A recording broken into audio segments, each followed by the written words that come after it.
particularly happy to come to Italy now because I'm happy to go anywhere now.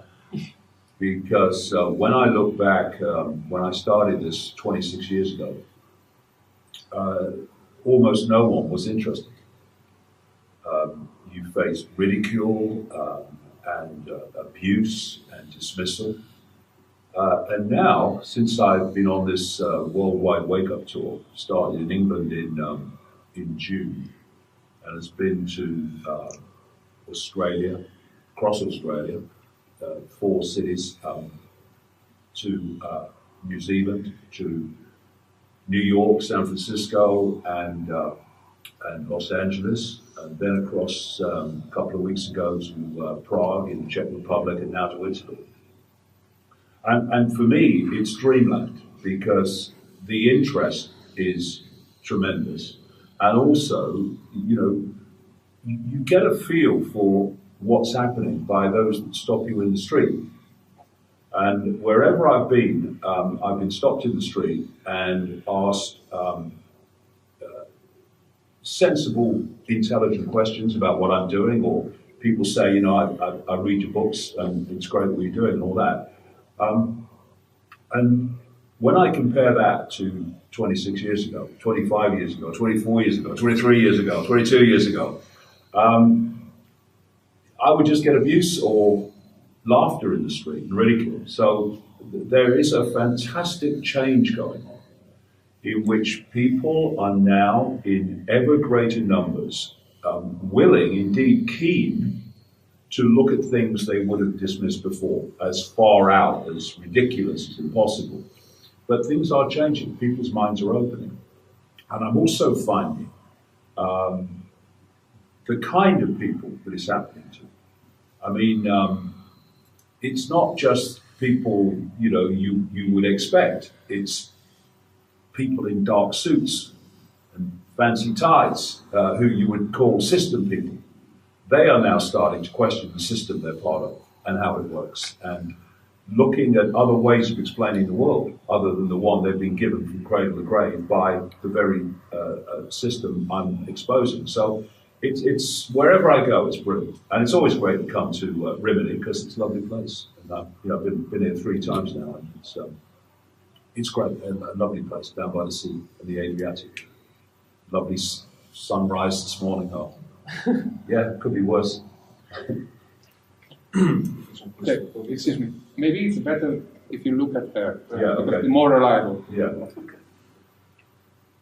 La tua vita fermi e dopo questo ti chiediamo dopo, una volta che finito, se mi hai chiesto come hai conosciuto questo profilo.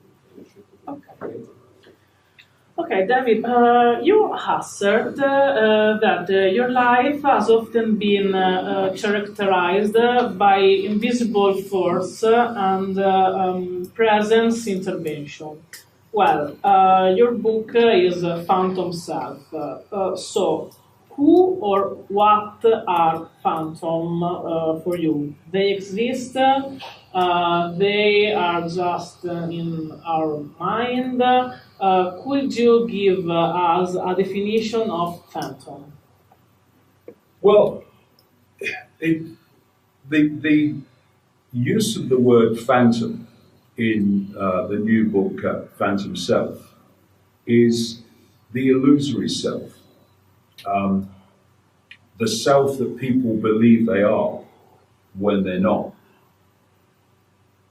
Because of the way we are programmed from birth to death to believe in a certain view of reality, people self-identify with their name, their race, their country, their religion, their income bracket, and all these labels that we give ourselves, like I am our label, or whatever it may be.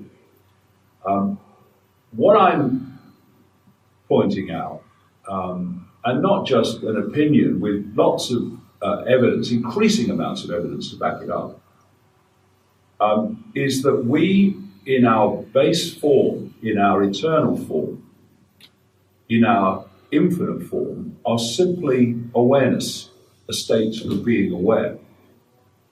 So I'm looking at you now, and what is the I that's looking at you now? What is it? Is it my body? Well, no, it clearly isn't, because the body doesn't generate consciousness.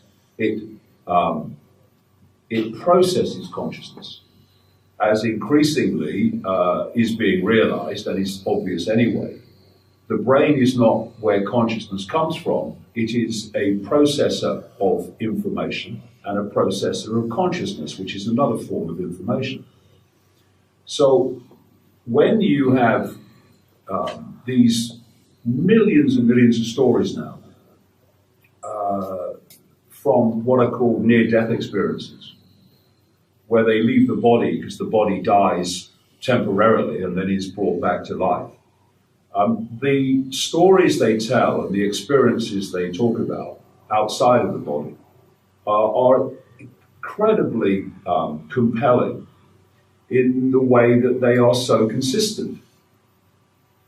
And what they say is that when their point of attention, of their awareness, leaves the body, which is I call the body a biological computer.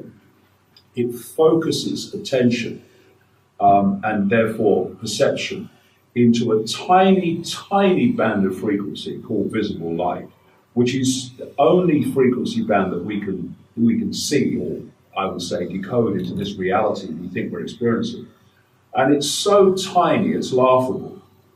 You know, mainstream science says the electromagnetic spectrum is 0.005% of what exists in this universe.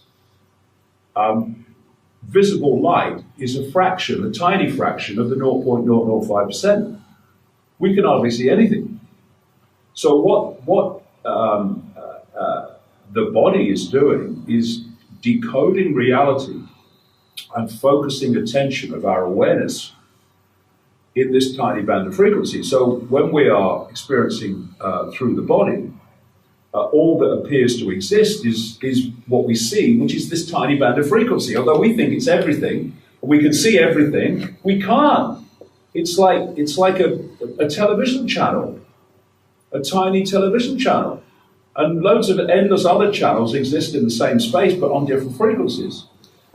And so when near-death experiences talk about leaving the body, they talk about this massive expansion of their awareness when they leave the body, when past, present, and future all exist in the same moment, the same now, when they can experience and process and understand multiple different realities in the same state of awareness.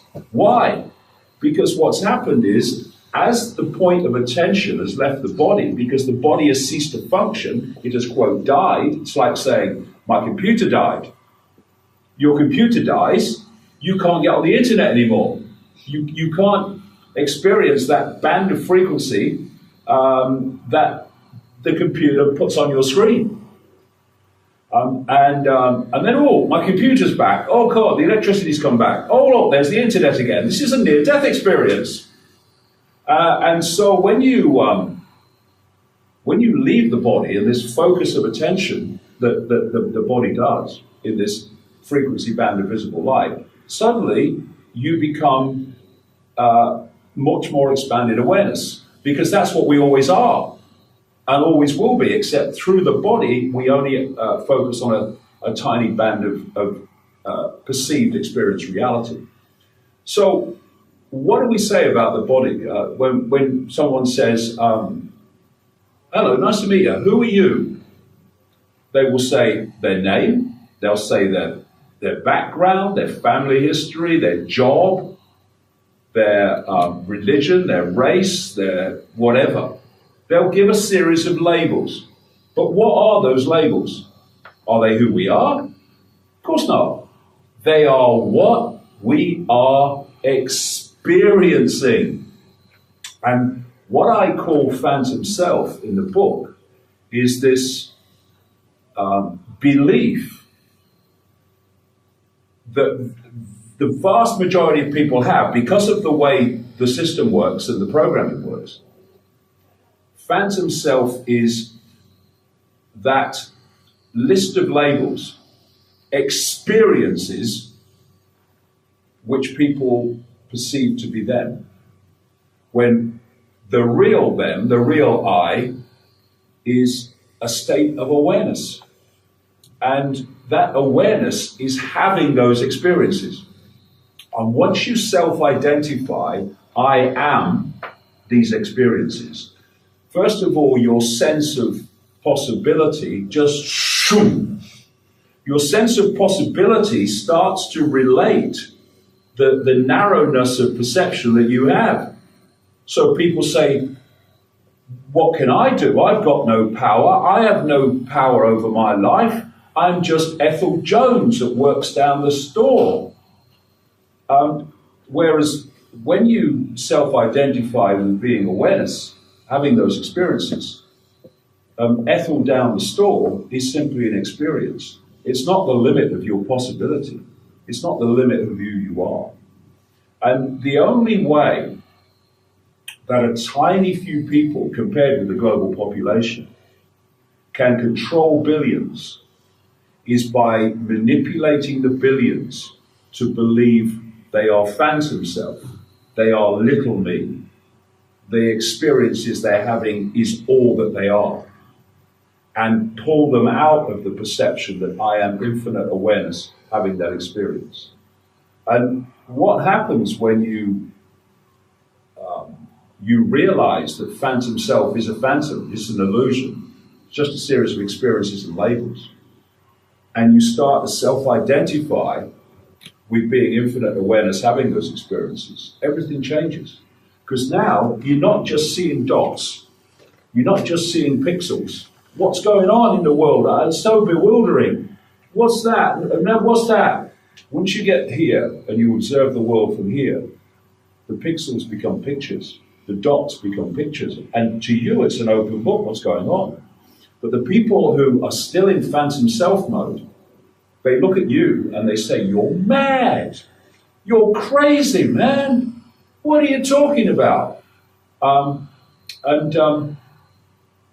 You know, if you'd have said to someone centuries ago that people would even fly in the sky in machines, what would they say? You're mad, man. It's all about perception. And the only way a few people can control billions is to control their perception, particularly their perception of self, to persuade them that they have no power and thus they have to look to their betters to sort their lives out for them and sort the world out for them. And it's a process of putting people into a perception of little me to get them to give their power away, which they don't even realize they have, to the few, and the few then use that power to control human society. And that's been going on for thousands and thousands of years. And it's about time it stopped. And it will only stop when people start to realize that they're not actually people. What we call humans is an experience. What we are is the awareness having that experience. And when the human body, what I call the biological computer, ceases to function, then that awareness doesn't die, because it cannot die. It is a state of being aware. It just moves on to experiences and realities new, that's all.